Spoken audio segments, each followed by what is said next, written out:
Welcome back. The meeting of the Education and Pupil Service Committee will please come to order. Dr. McGarry, will you please outline the public participation procedures for this meeting, sir? Yes, as we said in the last meeting, I'm sorry, it's a little bit late.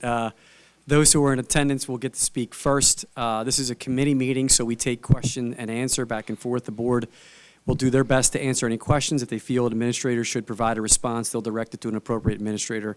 Those in attendance go first. Please provide your name and address and the specific agenda item you'd like to comment or question on this evening, and we'll take that into consideration before moving forward.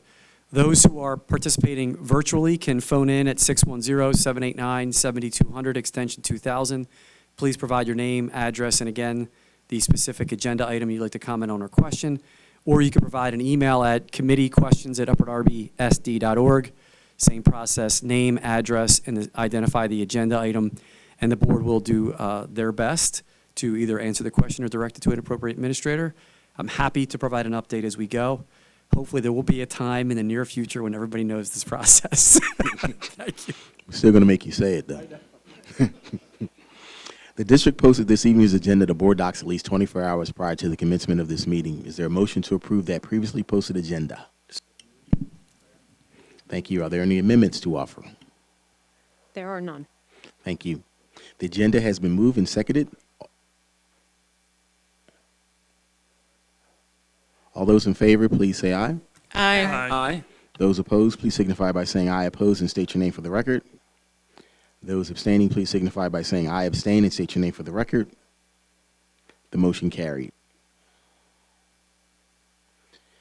I will now turn over the Education and Pupil Services Committee agenda to co-chair, Ms. Director Neal. Dr. Kelly, please begin with an overview of your agenda items for this evening. Tonight we have two agenda items. The first item is our audit of our multi-tiered system of supports. It is an informational item. Dr. Manfrey and I will go through the highlights of the audit as well as some areas or priority areas. The entire audit report is attached in board docs as well, so we will just be highlighting some of the major parts of the audit. The second item is the adoption of textbooks for our EL students, which would be implemented for the 23-24 school year. Dr. Manfrey and I, along with Mrs. DeMarco and Miss Eileen Caruso, will join us for that presentation to review two new programs for our elementary students. Thank you. You may proceed with agenda item number 1. Thank you, Mr. Neal. Good evening, everyone. First, let me just start with the reason for this presentation this evening. Back when we were discussing how to go about using ARP ESSER funds, we talked about reviewing programs in Upper Darby School District that are existing to determine where we feel we're doing a good job and where improvement is needed. And along with the high school schedule, the elementary school schedule, the counseling program, our K-8 multi-tiered systems of supports program was one of the things as a top priority. And so we contracted with the Delaware County Intermediate Unit to do this work. And as Mrs. Kelly indicated, the full report is available on board docs. It's quite an extensive document that both Dr. Kelly and I had the pleasure of reading, and we'll be presenting highlights to you this evening. Moving on to the first slide. First, let's talk about what multi-tiered systems of supports are. This is previously known as, the definition is up there. I'll give you a moment to kind of read the definition.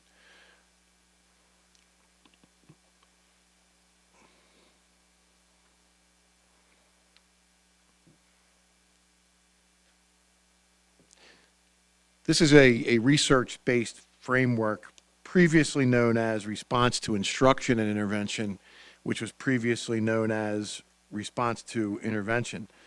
This provides students with the opportunity to participate in small group instruction based on their specific needs in reading, math, and behavioral expectations. There is a 3-tiered approach to educating our young people in our K-8 system.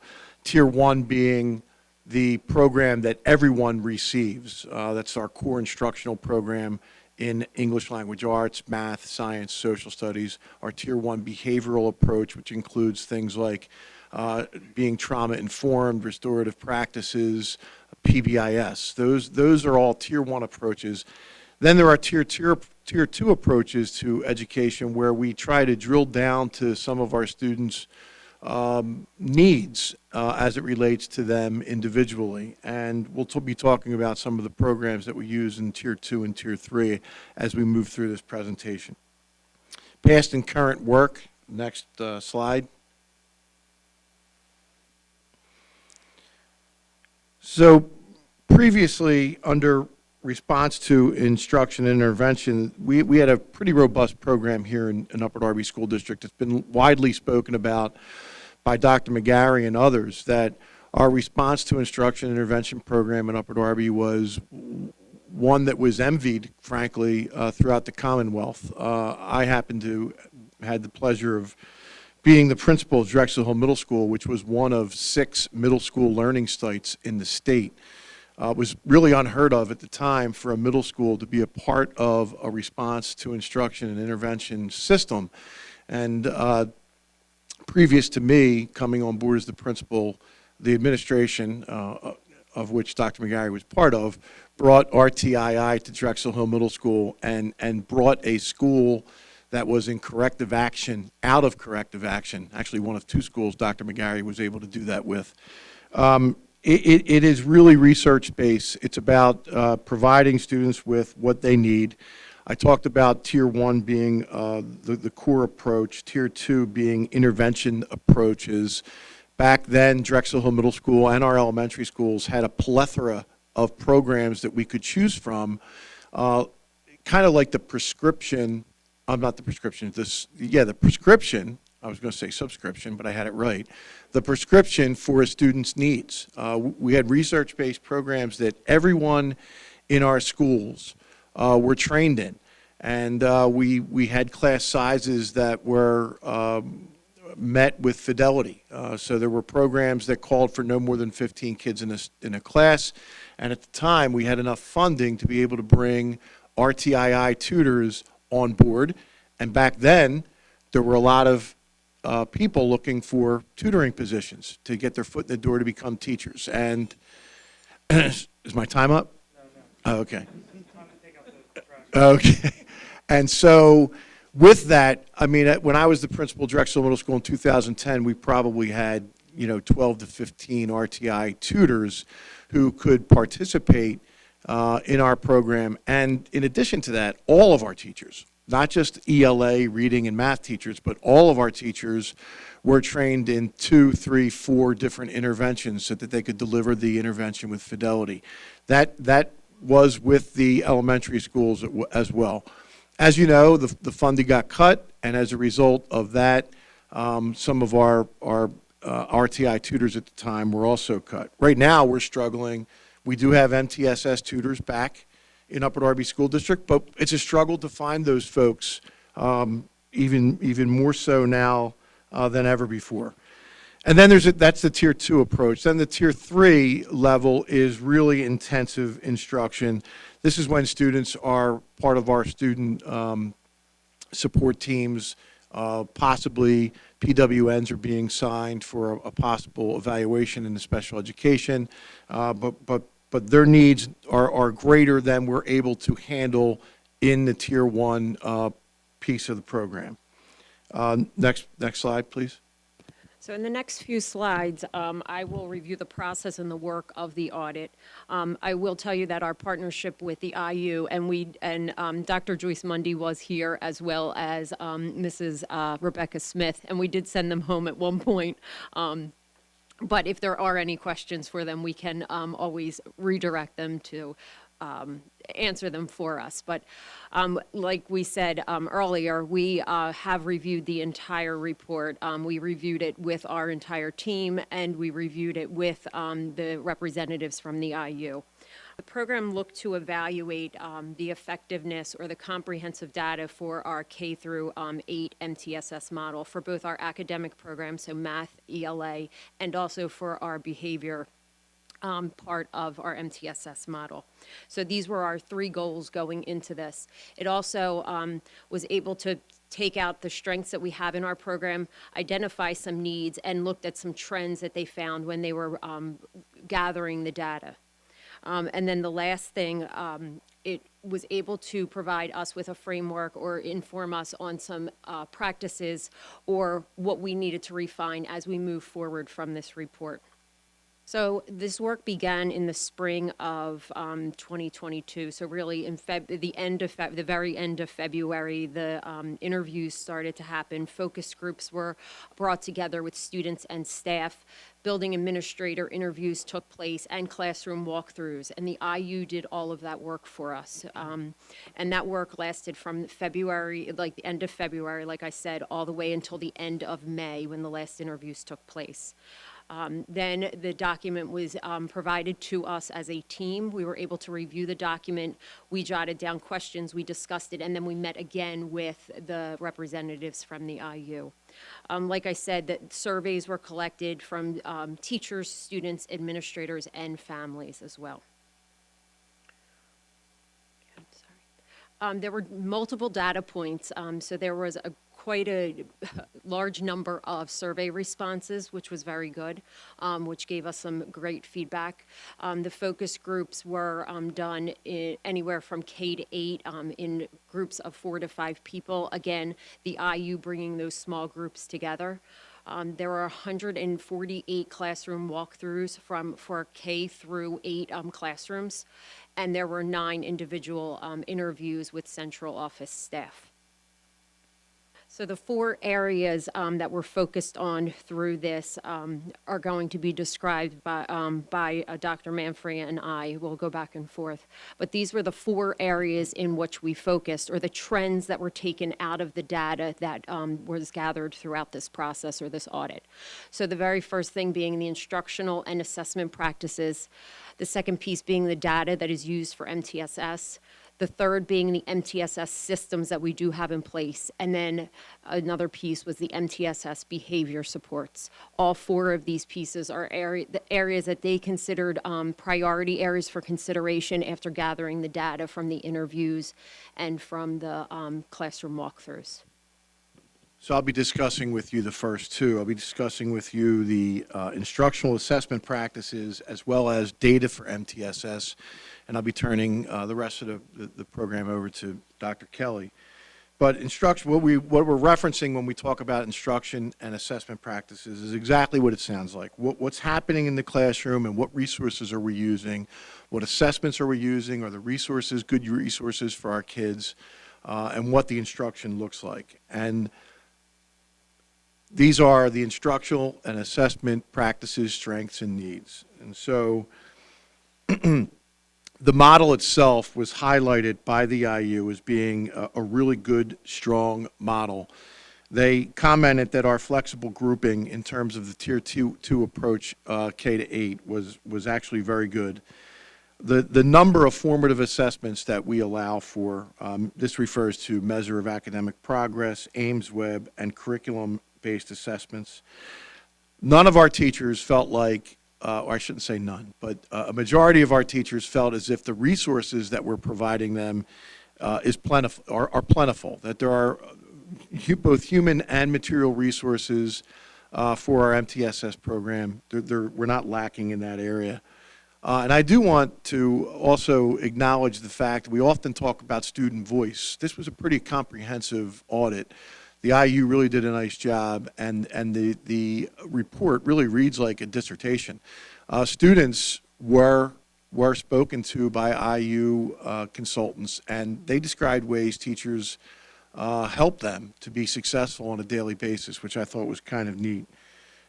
Some of the needs that were talked about was differentiation beyond the MTSS period. In other words, differentiation that takes place in our core instructional areas.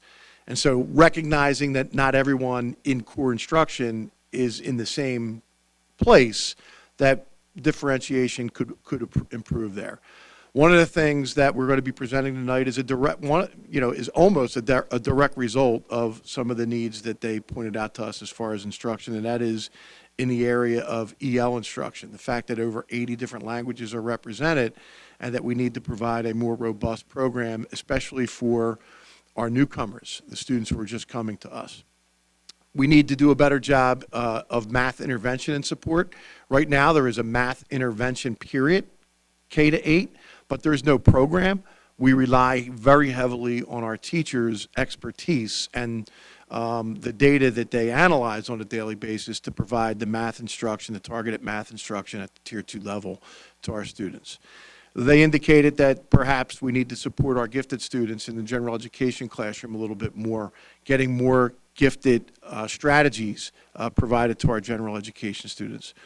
While there is a tremendous amount of data out there for our teachers to use, maybe we need to hone in on the data that is the most effective way to plan for instruction, and that the use of data can be looked at. Alignment of the resources to our students' needs, making sure that we have enough programming, enough interventions available to our students that meet their needs was something that they believed that we needed to take a look at. The second one that area that was studied was data for MTSS. And this is basically the way that Upper Darby School District uses data. First of all, as I said, there's extensive data collected using AIMSweb, measure of academic progress, in addition to curriculum-based assessments. Elementary school teachers use data to determine students at risk. This was a strength. We identify students on a regular basis academically and behaviorally by using data to identify those students and what their needs may be. Assessment practices are multifaceted.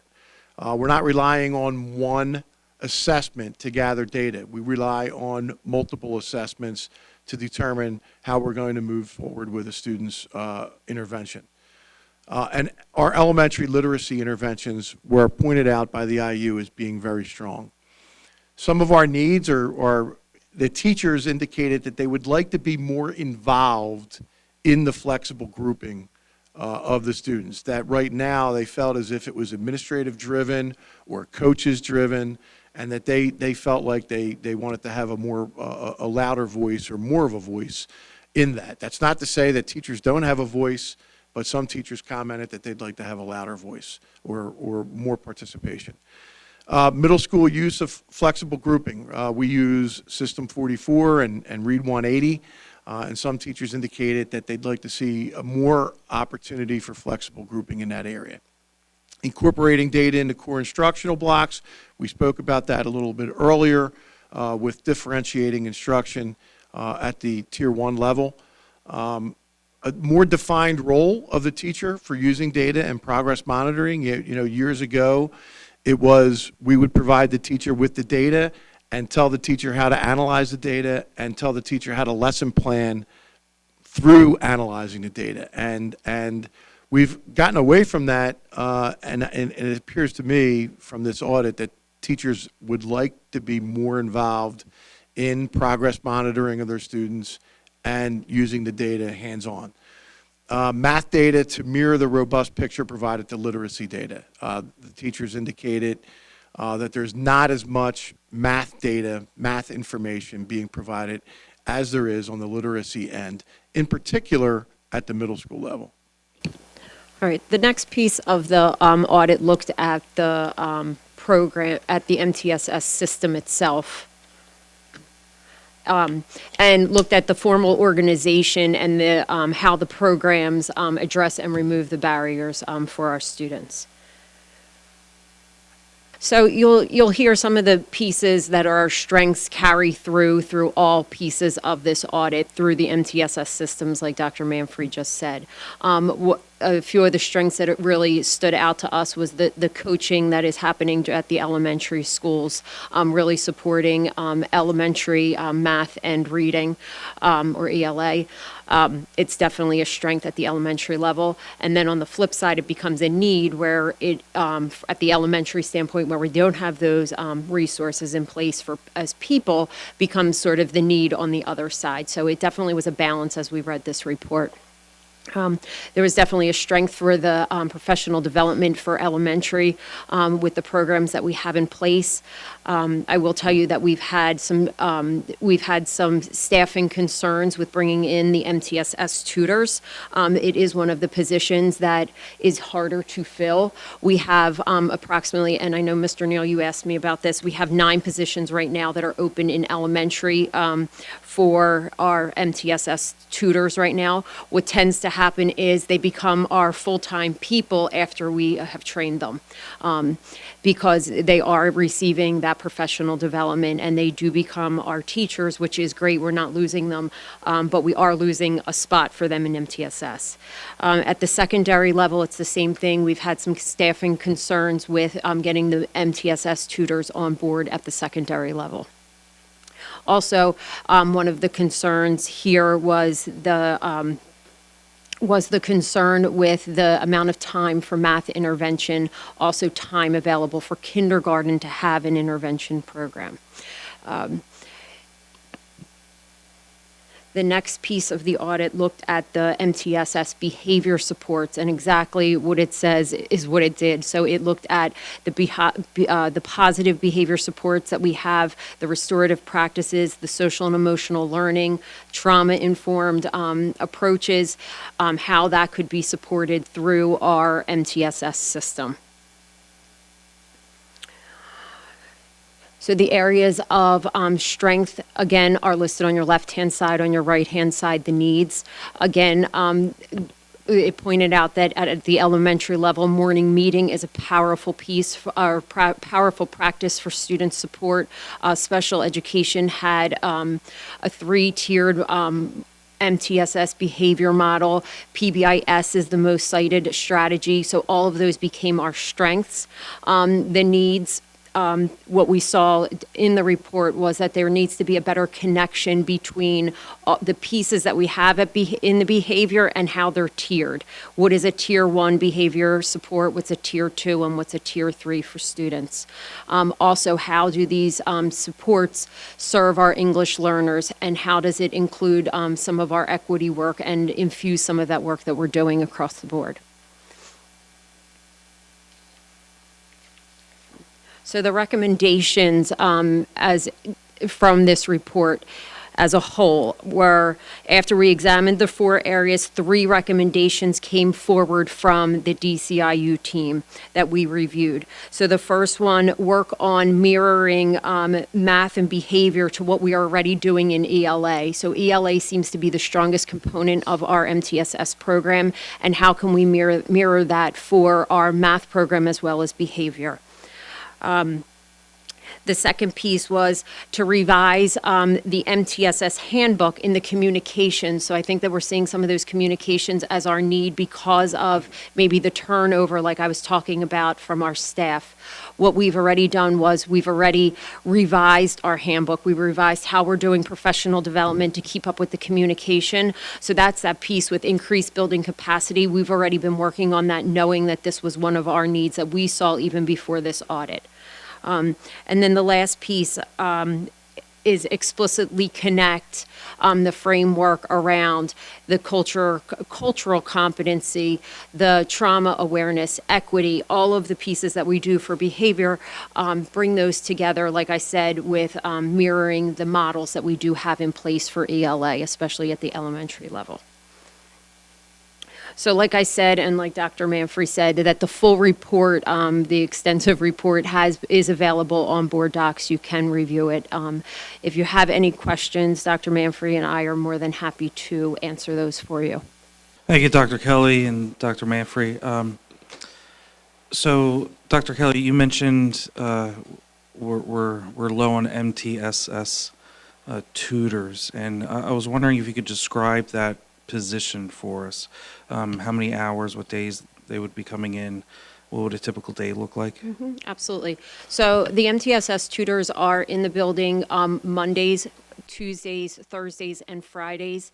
They're capped at 700 hours for the week, so it generally breaks down to about 5 hours a day, all the way from the middle of September till about the first week in June. But they are capped at 700 hours.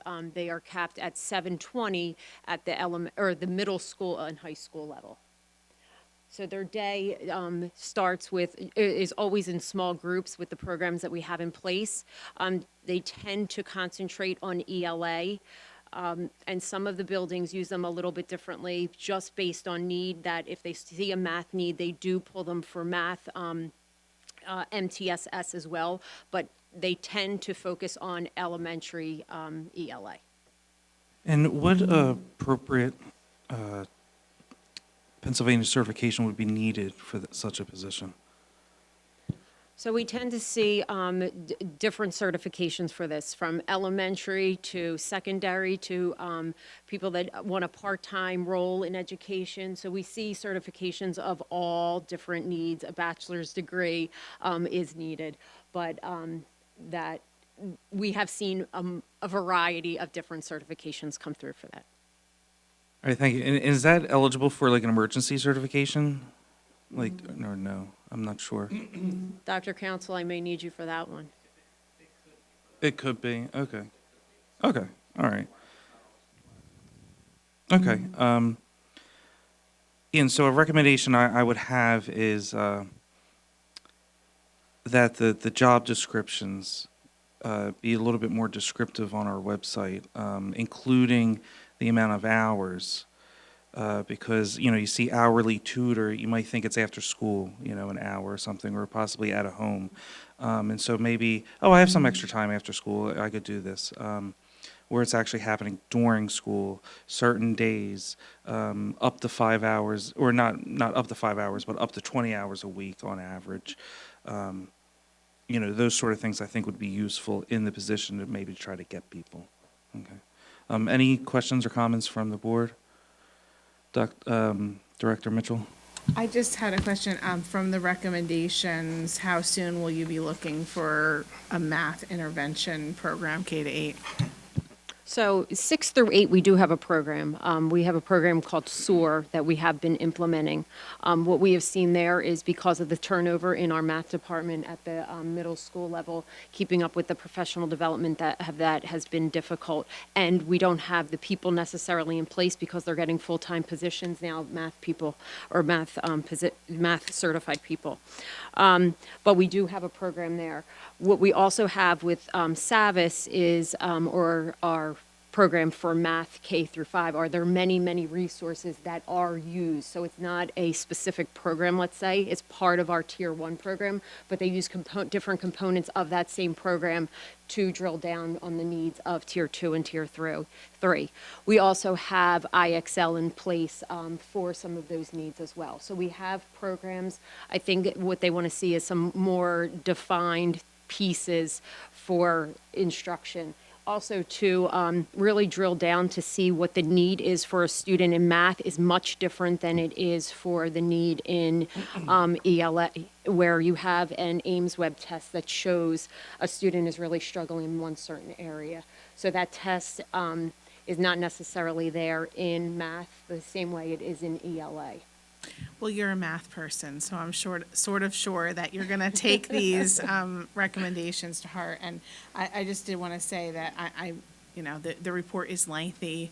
I know that you guys do a really good job. I'm sure the IU learned a little bit from us in the process, but overall, I really think we're doing great things here. So, and any little help that we can do to tweak things is warranted, and I appreciate you having them come and look at it. Thank you, Director Mitchell. Any other board members? Dr. McGarry, or Dr. Haig, I'm sorry.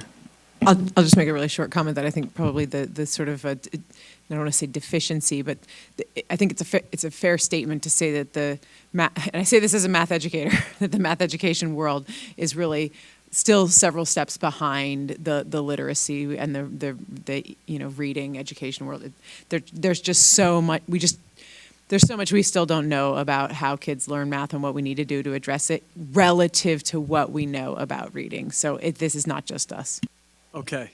I was sitting here and listening to some of this, and although it sounds positive to me, there was some trepidation. And Dr. Manfrey, typically, I don't try to poke holes with administrators in these conversations, but you made a comment that, and you made it, maybe didn't mean it this way, that the staff feel they have enough of the resources and support that they need. That was a comment that was made. So I just want to go back through a little history lesson. Okay. In August, we'll get that, I'll give you a chance to answer after I give you this information. In August of 2016, the district did a presentation, and it was titled Comparison of Enrollment, this is public, Comparison of Enrollment Demographic Data and Reading Support Staff, 2008-9, 15-16, 16-17. This is under an old logo, so there wasn't branding at this time. It was one of our first early committee meetings. It was response to public comments on people thinking they know the demographics in the school district and were blown away by the demographic makeup of each of the schools' forward-facing public information. This is back in 2016. The first slide provides 2010-2011 AYP on our No Child Left Behind data. In 2010, 96%, 259 out of 269 subgroups made adequate yearly progress. In 2011, 94%. Our subgroups went up. We had 339 different subgroups in 1 year. It went from 269 to 339. 318 made it in 2011. 94% of the subgroups made it. Our demographic data was significantly different at that time, and I'll provide this report, and again, we could publish it even though we did at that time. Here was some of the key information at that time that we had I think is important for the whole public and everybody to review here. And Greg, maybe you didn't mean it the way that you did. How many EL teachers in the school district at that time? How many reading support teachers? Let's give you some school comparison. In 2008 and 2009, Bywood Elementary School had 8 reading specialists in the building. 8 reading specialists. How many reading specialists are currently, I know, in 2015 it dropped to 3 reading specialists. So in 2008 and 2009, 8 reading specialists. In 2015-16, as of November, 3. We had 2 MTSS specialist coaches. Just at Bywood alone, there was 2 reading coaches just for that building. It dropped down to 1 in 2015-16. Today we have 0 in the building. We went from 2 ELL teachers in 2008-9 to 3, and it's more than that now, to only 4 special education teachers in the building. Highland Park Elementary School, just to give you an example, right? I'm sorry, Garrettford. Garrettford 2008-9 had 3 reading specialists. In 2015-16, it went down to 2. We were cutting positions, if you recall. Highland Park, 2008-2009, had 605 students, 9 reading specialists. In 2015-16, 747 students, 605 in 8-9, 747 in 15-16. You went down to 3 reading specialists. We had 9 with 600 kids, 3 to 747. I could go on and on about this presentation, but what we showed historically, at that time there was EAP funding, stimulus funding that was cut. 96% of the subgroups in Upper Darby were making it. We had EAP tutoring. We also had a program called Math Labs. Math, I know Dr. Council back there will laugh. Math labs that were fully dedicated, they're computerized systems, gaming systems where students could take math at their level, gaming, having fun, bringing them up and down, specific times in the schedule. We could not afford the updated programming with the Math Success Maker Labs. We couldn't afford the technology. The funding was cut. We cut 30 reading specialists at that time. I'm looking at one of them in the green in the back of the room, Joanna DeMarco, who was cut at that time. So I just want to be clear. I do not believe that the comment was you meant it the way that you did. I don't think we have anywhere near the supports that we had in 2008 and 9 with far more students, far more needs in our school community. And I think it shows in where we are and where we are today. So I just wanted to make that history lesson known to everybody. I was here then. I remember that. The only retort that I may be able to come up with regarding the information presented is that this is the DCIU's report based on focus groups, surveys, classroom visits, and that perhaps the people who were surveyed and spoken to don't have the benefit of the historical perspective that both Dr. McGarry and I have. And what you'll find sometimes is that teachers are really happy with the materials that Upper Darby School District and the school board are providing them, not taking into account the reduction in staff that Dr. McGarry is referring to. But you have to remember in Upper Darby School District, I know Dr. McGarry knows this, we have a very high turnover rate, and that some of the teachers who may have been spoken to or surveyed may not have had the historical perspective, the benefit of what Dr. McGarry... 4.5 reading specialists at the kindergarten center. I'm not disagreeing with your perspective. I'm just offering a possible explanation as to why the data was presented the way it was presented.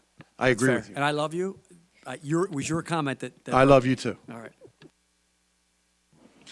All right. Any other love that needs to be shared in the room? All right. Dr. Kelly, agenda item number 2, please. All right, the second item on the agenda for this evening is the adoption of textbooks. So as Mrs. DeMarco comes to the table, as well as Mrs. Caruso, we're going to present Get Ready, Sail, Soar, which are two programs for our EL students at the elementary level. So I am going to turn it over to, I believe, Dr. Manfrey, who's going to start this presentation, and then each of us will contribute to this conversation. Well, again, I think it's important to talk about the why. Why are we here? First, I'd like to just look at the overall numbers of ELs over a historical period. Right now, members of the board and members of the community, we're at 1,704 English learners district-wide. Of that 1,704 English learners, 735 of them are at the elementary level. In 2014-2015, when I started at Central Administration, which is, 8 years ago, I can't believe it, but 8 years ago, in 2014-2015, there were 834 ELs district-wide. I'm going to skip a couple of years for time's sake. In 2016-2017, that number went from 834 to 865. We had a large jump in 17-18, going from 865 to 1,001. And then from 17-18, skipping 18-19 was a mild jump. But in 2019-2020, we went from 1,001 to 1,263. And 21-22, at this time in 21-22, we had 1,436. So again, we're up to 1,704 English learners, and that number was 1,436 at the very same time in 21-22. Go ahead. So what we're going to talk about today is the levels of English language development, the process for the text selection, program highlights, professional development that's going to be required, and budget implications. So what you see on this slide here is the 6 English language development levels. Entering, emerging, developing, expanding, bridging, and reaching. Entering and emerging levels are the levels of students who are really our newcomers, our non-speakers, or those who are just beginning to learn social language, those students who really need the most academic support of all of the ELs in the school district. And to give you an idea of where we are with entering and emerging students at the elementary level, we have 735 English learners at the elementary level, and 537 of those 735 are entering or beginning. That's about 73% of the elementary school students who are at the entering or beginning level, the neediest of the neediest as far as English learners are concerned. And so we come here today for asking the board to support a program for those 73% of the English learners at the elementary level. Dr. Manfrey explained our numbers, especially our newcomer numbers. As he said, over 73% of our current EL students in grades 1 through 5 we find them in the newcomer levels. These students have specific needs that our teachers are trying to reach. We have an amazing EL staff across the district. I always say I'm extremely lucky for this position because they are always so excited, always want to do more, always asking how to help. Extremely awesome teachers. And they were very excited to learn about Policy 108 so that they could explore some different textbooks to bring to the table. A few of the teachers brought a couple different ones, but we narrowed it down to 2 programs we really want to explore. The one that Eileen Caruso is going to explain a little bit about that we're recommending, actually Elizabeth Galley from Bywood brought to the table. She is an amazing teacher, and I think the program got a lot of points just for her, bringing it to the table. But we went over ARs and Policy 108, and the team came to a recommendation that we're hoping that you guys approve of. Other school districts that are using this program, School District of Philadelphia, Lower Marion, Norristown, Springford, Upper Moreland, and Westchester area school districts. Thank you. All right, so I get the honor of going through some of the program highlights with you. Good evening, everyone. The program that we're proposing is Get Ready by Vista Higher Learning, and it is a comprehensive English language development program that is specifically designed for the needs of the entering and beginning English language proficiency English learners. Get Ready Sail is designed for students in grades first through third grade, and Get Ready Soar is designed for students in the 4th and 5th grade. The Get Ready curriculum is built on a specialized knowledge necessary for working with culturally and linguistically diverse students.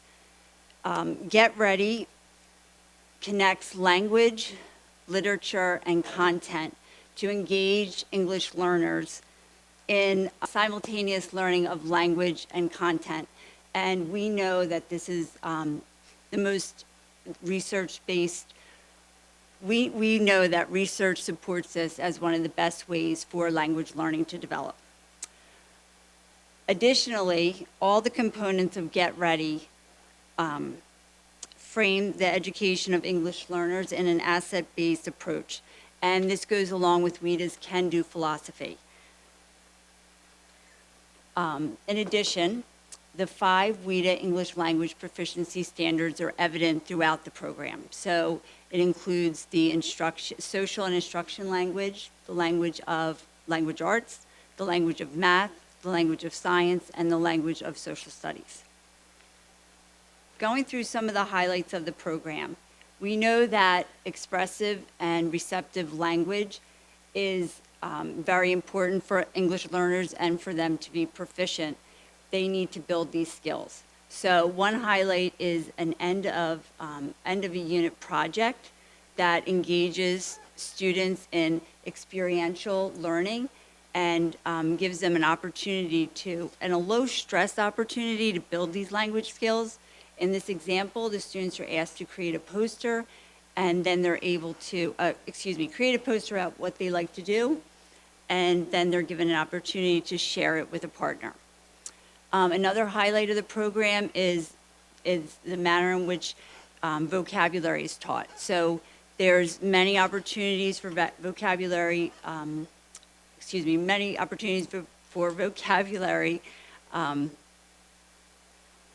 development throughout the units, And here we see how, again, Get Ready does such a good job with connecting it to the content. So a specific example here is connecting it to grammar, where students are being taught the usage of how to use verbs. And another connection here is a connection to language, and students are learning about the calendar. Thank you. Some more highlights here. So another really important part of English language development is the 4 domains, and that's reading, speaking, listening, and writing. And Get Ready does a really good job in giving students multiple opportunities to engage in activities that develop these 4 domains. In the lower left-hand corner, we see that there are goals for language, goals for reading, goals for math, science, social studies, and writing in each unit, and that speaks to the instructional routines that Get Ready provides. And in the bottom right-hand corner, again, some more examples of how Get Ready does this excellent job of integrating content with academic language development that is vital for our newcomers and our beginners in their language development. So if adopted, or if this is moved forward for a board vote, along with this bundle through their quote, they're offering 2 in-person professional development sessions per year for 6 years, which is awesome. And it can begin as early as the spring of 2023. So the teachers would be able to start the professional development before leaving for the summer of this year to be ready for the 23-24 school year, which our teachers tend to like. We can also then do contract and service with it over the summer and build on it before they even enter the classroom in the 23-24 school year. Oh boy. Seems far away. The adoption would be for a 6-year adoption. The cost would be $146,000. It would be paid for out of ESSER funding for the 6-year adoption. It does include teacher resources, student text, assessments, digital resources for students and teachers to use as well. So there is no cost to the district. We would be able to fund it through instructional resources through the ESSER funding that we have in place right now. So for the number of students, as you heard, that continue to grow throughout our district, the needs of our students that are entering our school district, our EL students, this is our beginner program that we would be recommending to start for the 23-24 school year. I also want to point out that the program, we did not talk about kindergarten, and some of you may be asking, what about our kindergarten students? So I am going to turn it over to Ms. DeMarco because I do think that's a very important piece to highlight right now. Why are we not talking about kindergarten in this presentation right now? Part of a kindergartner's day is learning a lot of vocabulary and a lot of academic language. So our EL students are learning along with their non-EL peers. Hegarty and Foundations are 2 amazing programs that we have in the Kindergarten Center that our teachers use that address exactly what the EL students need to. The wordplay, the phonemic awareness, where they're hearing different sounds constantly, is exactly what they need. Foundations has been an awesome thing for our students. Our EL teachers have also learned a little bit about it, so they're using the same letter chart, the same terminology, the same programs, and it seems to be very successful. So we don't feel at this time we need that program because of what the students are already getting in core. They're also part of the program at Kindergarten Center. They do a lot of listening comprehension, which goes along exactly with what our EL students need to. And yeah, with that, just point of clarity, because I misspoke earlier, again, second time, but there's, when I say 735 elementary school students, that's grades 1 through 5. So 735 grades 1 through 5. Of that 735, 537 are our newcomers. So that concludes our presentation. Are there any questions about the adoption of this text? Thank you to the team for your presentation. A question I have is regarding how does this look to the student? So are they being pulled from a core subject? Are they having this instructional time during an elective? Is this every day? Is this, once a week? What's going on with the schedule? That's a great question, Mr. Neal. For grades 1 through 5, these students will be pulled mostly during math intervention, but our schedules at the elementary level and our resources, human resources at the elementary level vary. So we do the best we can to only use the math intervention period for this instruction, but there are times where they would be pulled maybe from a special or other areas, not the core ELA instructional time. Yes, just two quick questions. And I always ask this whenever you bring a textbook thing. Is there an online component to it? There are digital resources for the student as well as the teachers. Great, great. And the second question, I know you mentioned, and thank you for a great presentation, everyone. You mentioned a number of districts that are using it. Have you, and obviously you've talked to your counterparts in those districts, have they talked about the long-term success of this? Have they realized the benefits of using this particular textbook? Now, they don't have as many as we do, but Okay. yes, they do see benefit from the program. And actually, the program just got updated, so it's 2022. So they're also excited to get their hands on the new versions. So. Thank you. Thank you for your due diligence and your research. Thank you. Mention one thing. Upper Darby School District is what's considered a full immersion English language program, which means that students are being taught in English. They're not being taught in their native language, their home language. So a lot of places have a bilingual program where there are teachers who are teaching to them in, let's say, Spanish and English.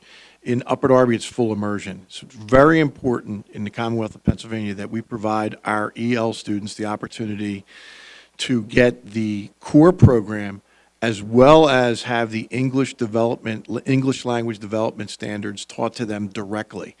And so, in particular, with the group that we're targeting with this program. Just a quick question. I saw the cost up there, which was, I think, $146,000 for that 6-year license option. I know since the number of kids are going up significantly every year, and we'll have to add to that license cost for the kids, what is like the per price cost for the kids since that's growing exponentially and we're using our ESSER funding for that now? I knew someone would ask that. So as the population does grow, we see this in a few of our programs. So our foundations is similar to that. The bulk of the program would be paid out of ESSER, but then my regular budget would kick in and I would pay for the subscriptions that we need or the additional resources that we need. But we do see that we are seeing it more in our foundations programs and things like that as the needs and of our students increase and our student population increases. We are seeing that I have to offset some of those costs with my normal budget, which I always budget for an influx. Right, I assumed that was going to come out your budget, but I'm wondering what the price, the license cost is. Do you have a per child cost? I can grab my laptop and look it up for you. It is on one of the, And the quote is, so for sale I can quickly do the math, for 38 student subscriptions for a 10-pack, it's about $7,000. So usually when we budget for that, I would budget for a 10-pack each time. And so that would be about $7,000 for that component. And then I would take the other components that we need, each in 10 packs. But the quote is there that shows the breakdown per the quantity that we would need. also along those lines, when we were researching different books and different programs and textbooks, one of the reasons we did like Get Ready is that it's one book and a kid can pre-test or test into different sections, where one of the other programs that we kind of dug into had 7 different levels. And we thought with our population constantly growing and different levels and different schools, it would not have been pretty trying to figure out a math calculation for Dr. Kelly. I'm sure she could have done it, but we thought that that's another reason why we liked this book. And Ms. Williams, also on the quote, it does give a unit price. I missed that part of the math course right there. There is a unit price, so you can, it's calculated right there. So depending on whether the student is in first or third grade, the unit price for the 10-pack is listed there as well. Great, thank you. Just from a budgetary perspective, I want to add that anytime we have any curriculum that goes through, to Christine's point of picking up out of the curriculum budget as well, ESSER funds didn't always exist. They will tail off, so all ESSER funding really goes away come September of 2024. So any cost outside of what can be spent out of that ESSER budget would absolutely be brought into the district's budget, and money that had been set aside from our normal curriculum budget that's been somewhat offset, supplemented with ESSER funding. But the timing of it from, going through September 30th of 2024, beyond that, obviously, we have to be budgeting for sustainability. So anything outside included, even if it were to be part of that quote and/or any additional resources, we would support through the curriculum office's budget, just through our normal budgeting process. Thank you, Mr. Rogers.